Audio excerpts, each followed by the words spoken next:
Se ve en blanco y negro porque así lo tengo, pero se está grabando normal. Silencio, por favor. Silencio.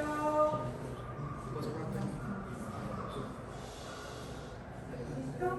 Y solo vamos a poner el timer. ¿Ya están grabando? Sí, ya.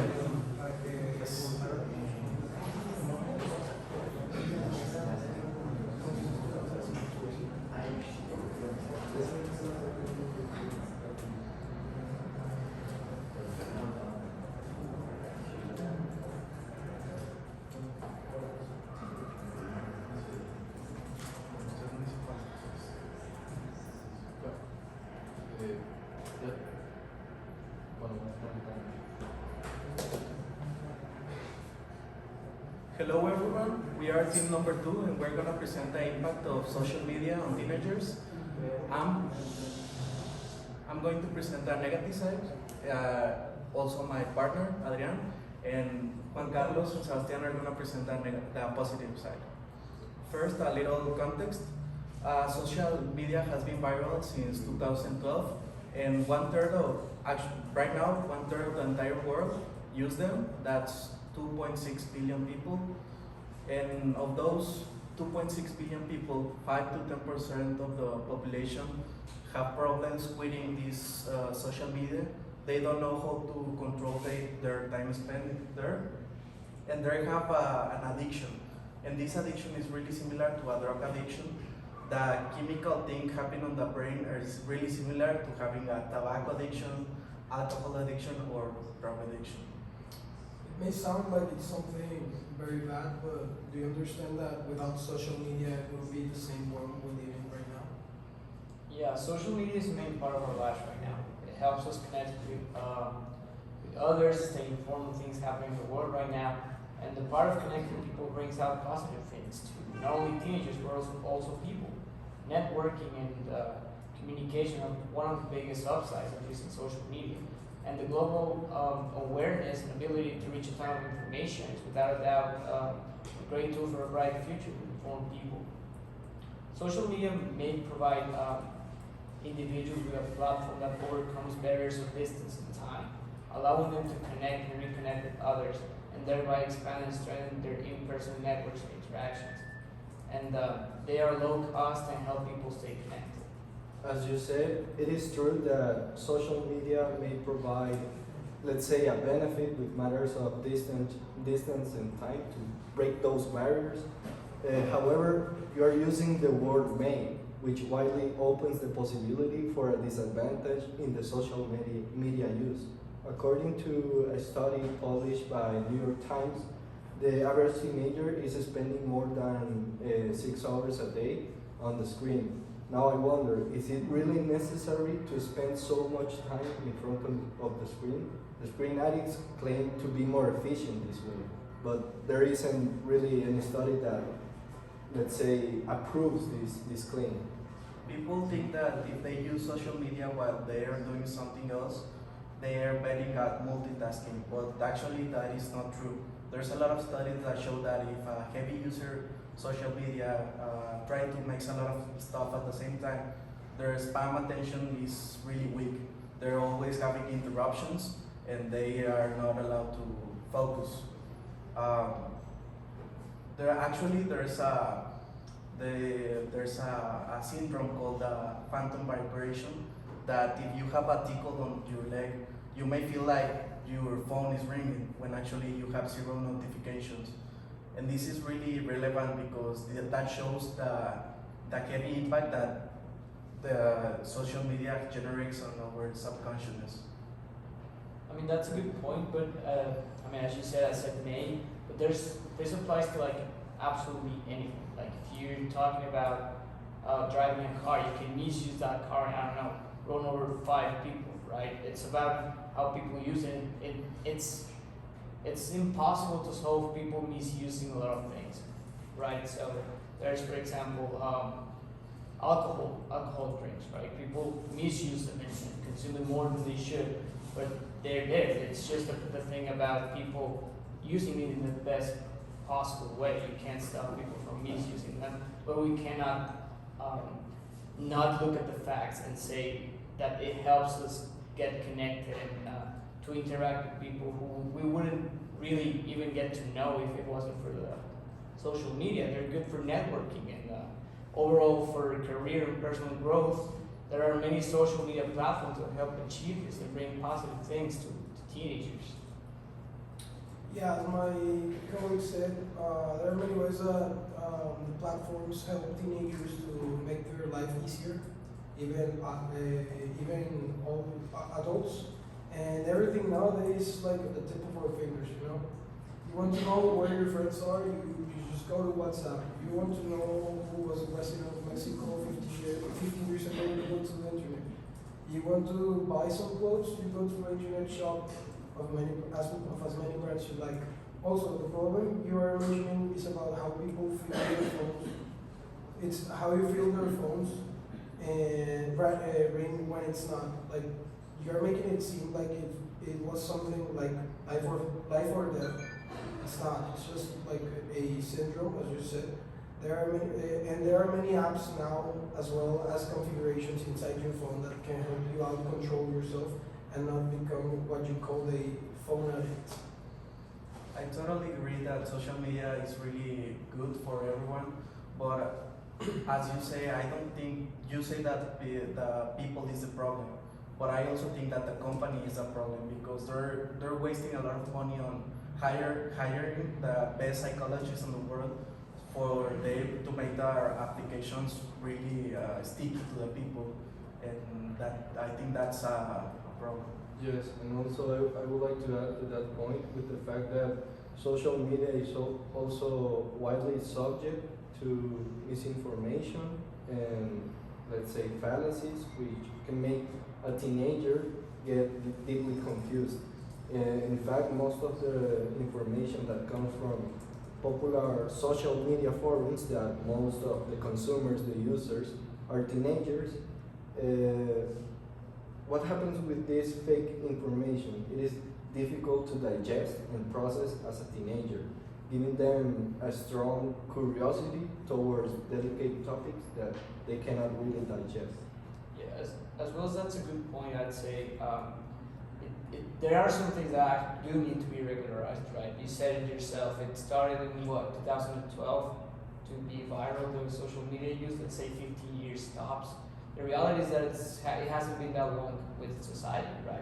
So it needs to be regularized over time. And yes, there are many companies that do use the use of cookies to give personalized ads to people and stuff, and that can lead to creating an addiction. There was actually a case with Mark Zuckerberg a while ago with Facebook and all that. I do think these things need to be regularized, but imagine for a second the situation. There is a tornado alert in some city. How would a regular teenager find out about this tornado? That he needs to be somewhere safe. Through the radio, through the TV. Nobody even watches TV anymore. Nevertheless, the radio, right? So how do they find out? Easy. Twitter, Facebook, Instagram. That's how it works. You spread information in a really fast way, and that's what we're trying to prove. There are some good uses of these communication platforms that can be helpful to people, right? They do need to be regularized, but I do believe that without them, we would be practically living in a really, really slow world. Yes, but you're mentioning like cultural and, let's say, social aspect, and I'm a great believer that social media in fact creates a spectrum of perfection. Every image that navigates through each user's phone, mostly a teenager, is of another teenager publishing his perfect photo, which is far away from reality. Regarding once again teenagers, because they are, well, the most vulnerable, can be subject to develop a dangerous attitude of having the tendency to compare one to another. So, according to a study made by Harvard Medical School, this plays a major key with the fact that 60% of teenagers face social challenges, which often leads to depression or anxiety. Now, I'm not saying this as a primary, but plays a role. Yeah, it does, but if you think about it, is it really social media's fault when, you know, years ago from now, people used to follow these beauty standards from people on TV, on magazines, artists, singers, models, famous people. Let's say 50 years ago, people who idolated, I don't know, Marilyn Monroe, they didn't use social media, right? They just saw her on a newspaper, on TV. It's not social media's fault. It's the beauty standards imposed by society that make this, you know, these social challenges to teenagers. It's been forever. The depression and anxiety have been in society forever. It's not only social media's fault. So yeah, today these beauty standards have evolved and they show themselves through social media. But as of right now, it's not exactly social media's fault. This has been going on for years and years from now.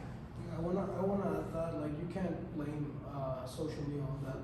This has already existed before, and plus social media is the one who's like being very helpful to kids with problems of lowering standards and stuff, like for beauty stuff. And yeah, basically they are helping kids and teenagers, not young adults, on this type of problems. So, I don't know if it's correct to say that social media has not fault of this, but because on the last 6 years, on teenagers, the depression has increased 30 to 40%, and the suicides on teenager boys have increased 30%, while in girls have doubled 100%. And this is a cultural change because 6 years from now, nothing has changed in our bodies, so it's a cultural thing. And maybe it's not like just the social media, maybe it's just the standards and all that, but all that is moving around the social media. I mean, it's a really good point. I mean, there, as I said, there has to be some regulations made. I do believe that social media helps us as a society to keep us informed, right? As I said, I think a brighter future is one where people are the most informed. And when you before had to buy like 32 books of encyclopedia, you can just Google it right now. In 5 seconds, you get that information. So I do think that's a good point. I do think there are things that need to be improved. But I insist that we live in a digital era, and we as a society need to adapt to it. We need to keep a balance, and we must understand that without them, we miss a lot of things. As I said, the example, we quickly find out about the news in other countries. We miss, if we don't have them, we miss communication, personal suggestions, access to a ton of information, and overall many social opportunities that we might miss if we don't get this social media in our society. So I think we need to keep a balance. I agree with that, and trying to make a middle point of all this, I will suggest to have a legal age for the using of social media, such as like a driving license. You need a legal age for driving, for drinking alcohol, and also having in mind that when you start having social media problems, just to quit social media as you will quit alcohol if you have alcoholism. And I will propose that having a legal age for the using of social medias for being mature enough. actually, there is when you create your own profile for any type of social media, they ask you for your age and your birth date. So yeah, it's always between 13 to 16 years old, just to make sure that you can be as mature as you need to be able to use social media. I mean, even though there is a parameter established by social media companies in order to make these restrictions, you say, it's quite weak to protect vulnerable users. Of course, companies are doing like the best they can. I will put it like totally on the teenager with the fact that they are liking the system, the requirements, while claiming that they are old enough.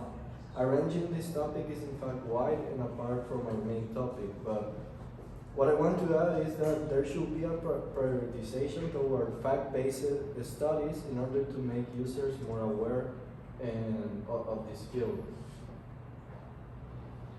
However, yeah, I mean, I want to ask you the following question.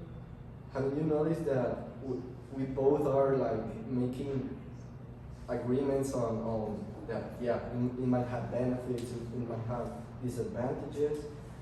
What I think we should do is, maybe the solution is to adjust security parameters and increment valuable information like navigating through the web or social media.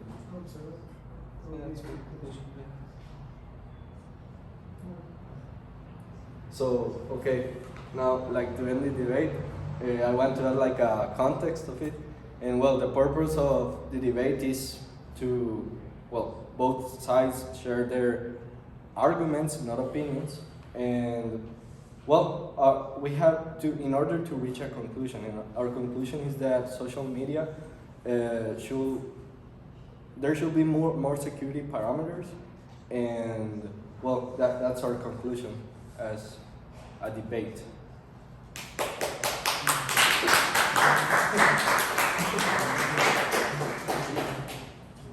Your posture. What? Some of you have not very good. What posture? Physical posture. Yes.